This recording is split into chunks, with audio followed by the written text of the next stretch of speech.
खबरों के सिलसिले को आगे बढ़ाते हैं। वक्त हो गया न्यूज टॉप 9 का। आपके साथ मैं हूं सुरभि शर्मा। लेकिन शुरुआत इस वक्त की सबसे बड़ी खबर के साथ कर रहे हैं, जहां आपको बता दें इस्फहान पर हुए हमले की अब तस्वीरें सामने आ चुकी हैं। अमेरिका ने हमला किया था एक और ऐसी न्यूक्लियर साइट इस्फहान, जिसकी अब ये तस्वीरें आपके सामने।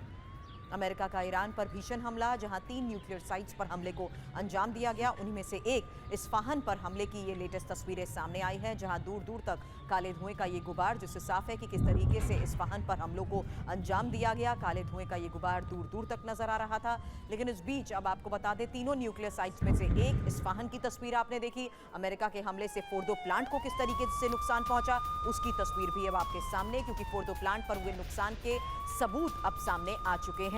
अलग अलग तस्वीरें सामने आ चुकी हैं, जिसमें पहले की और अब की तस्वीरों से ये साफ दावा कर दिया गया है कि किस तरीके से फोर्डो प्लांट पर बड़ा नुकसान हुआ है। और अमेरिका ने फोर्डो प्लांट को भी जिस तरीके से न्यूक्लियर साइट को टारगेट किया, उसके बाद अब ये सबूत आपके सामने। हालांकि इस्फहान की हमले की बात की तस्वीर अभी तक हमने आपको दिखाई थी। अब अमेरिका के हमले से फोर्डो प्लांट को किस तरीके से नुकसान पहुंचा, उसकी भी तस्वीर सामने आ चुकी है।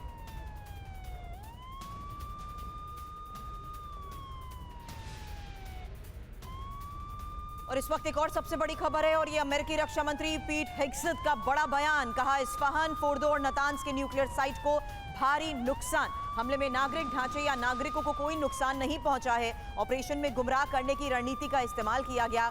B-2 विमानों को गुआम की ओर उड़ान एक छलावा था। तो हेग्सेथ का ये बयान, जिससे साफ है कि जिस तरीके से हवाई मूवमेंट दिखी थी वो एक छलावा था, एक ऐसी रणनीति जिसमें गुमराह किया गया इस ऑपरेशन से पहले, और B-2 विमानों को गुआम की ओर उड़ान एक छलावा था। इस ऑपरेशन को किस तरीके से अंजाम दिया गया, यही इस पूरे इंफॉर्मेशन के साथ आज दुनिया के सामने बता दिया गया अमेरिका की तरफ से कि कैसे इस्फहान, फोर्डो और नतांज के न्यूक्लियर साइट्स को भारी नुकसान पहुंचाया गया है। हेग्सेथ का यह बयान सामने आया। लेकिन इस बीच बड़ी खबर एक और, जहां आपको बता दें कि अब ईरान के दक्षिणी शहर बुशर में बड़े विस्फोट को लेकर एक लेटेस्ट खबर आ रही है।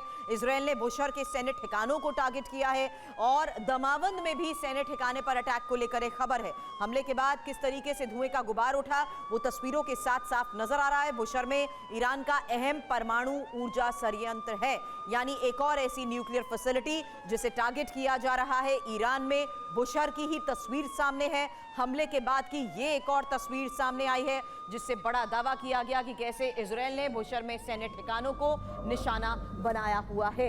लेकिन इस बीच आपको बता दें तेल अवीव में क्या हालात हैं, इसकी लगातार ग्राउंड रियलिटी मेरे सहयोगी मनीष झा हमें दिखा रहे हैं। मनीष, आप, मैं जानती हूं तेल अवीव में है, लेकिन इजरायल जिस तरीके से इमरजेंसी मीटिंग के साथ अटैक को लेकर, आगे के ऑपरेशंस को लेकर योजना बना रहा है, उससे एक बार फिर से ये साफ हो रहा है लगातार ईरान से आ रही तस्वीरों से, जहां बुशर की तस्वीर का जिक्र किया, एक और ऐसा अहम परमाणु ऊर्जा संयंत्र जहां पर हमले को मनीष अंजाम दिया गया।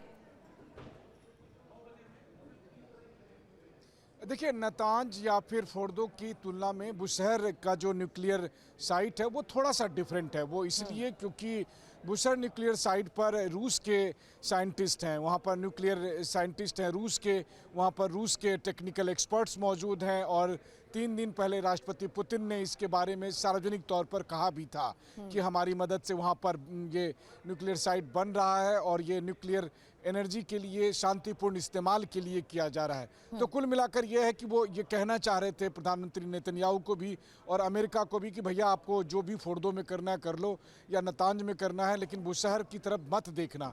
तो वैसी स्थिति में ये वाकई दिलचस्प होगा कि अगर बुशहर के उस न्यूक्लियर साइट पर अटैक किया जा रहा है तो क्या ये संदेश दिया जा रहा है कि हम पुतिन की परवाह नहीं करते हैं, या फिर इस युद्ध में जिस तरीके से पुतिन ने एक आप कहें कि स्ट्रेटेजिक तौर पर बैलेंस बनाने की कोशिश की है, जब उन्होंने एक तरफ ईरान की दोस्ती का हवाला दिया, वहीं दूसरी तरफ उन्होंने ये भी कहा कि इजराइल में रूसी भाषा बोलने वाले बड़े संख्या में लोग वहाँ पर मौजूद हैं और हमें उनका भी ध्यान रखना चाहिए। तो कहने का मतलब यह है कि ये वाकई में दिलचस्प होगा और अगले 24 घंटे में शायद प्रेसिडेंट पुतिन तय कर सकें कि इस जंग में वो किस हद तक ईरान के साथ जाएंगे या फिर उतनी ही दोस्ती रखेंगे जितना उन्होंने सीरिया के साथ रखी थी। लेकिन फिलहाल नेतन्याहू का अगला कदम क्या होगा, ये सवाल आगे आपसे करूं, क्योंकि थोड़ी देर पहले इमरजेंसी मीटिंग को लेकर एक खबर आई। इस बीच ये भी खबर कि किस तरीके से ईरान पर इजरायल की तरफ से विध्वंसक हमले जारी हैं।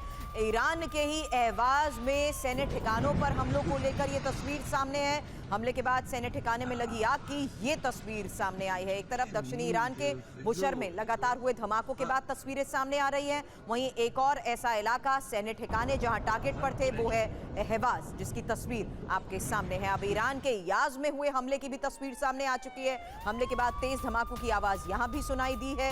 हालांकि यही सवाल मेरे सहयोगी मनीष से मैं कर रही हूं कि आखिर किस तरीके से इजरायल की तरफ से ईरान के सैन्य ठिकानों को लगातार टारगेट किया जा रहा है और इजरायल का अगला कदम क्या होगा, यही एक और सबसे बड़ा सवाल है। मनीष के पास जाऊं उससे पहले ये तस्वीरें लगातार उन हमलों के सामने आ चुकी हैं जिसमें मनीष ऐसे ठिकाने अहवाज हो जहां पर सैन्य ठिकाने हैं और ऐसे लोकेशंस याज जहां पर हमलों की तस्वीरें सामने आई हैं, उससे साफ है कि इंटरमिटेंट हमले इजरायल की तरफ से लगातार हो रहे हैं ईरान को टारगेट करते हुए। मनीष,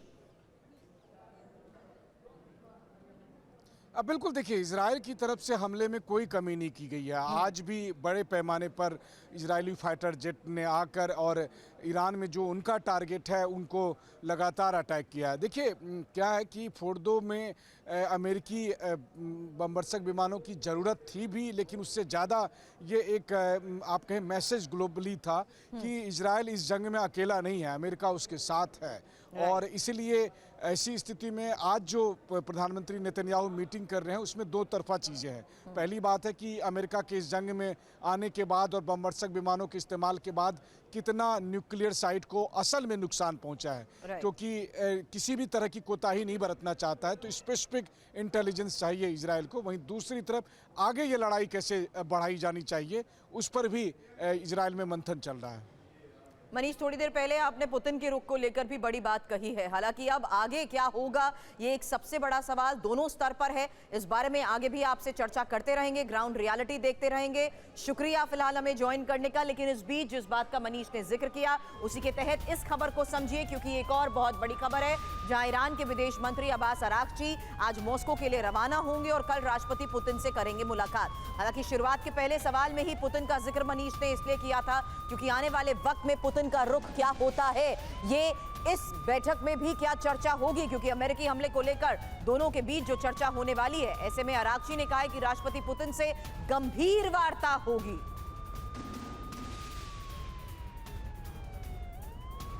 तो अरागची की थोड़ी देर में आपको बता दें, रूस रवानगी को लेकर खबर बहुत बड़ी है और ईरान के विदेश मंत्री अरागची अब रूस जाएंगे।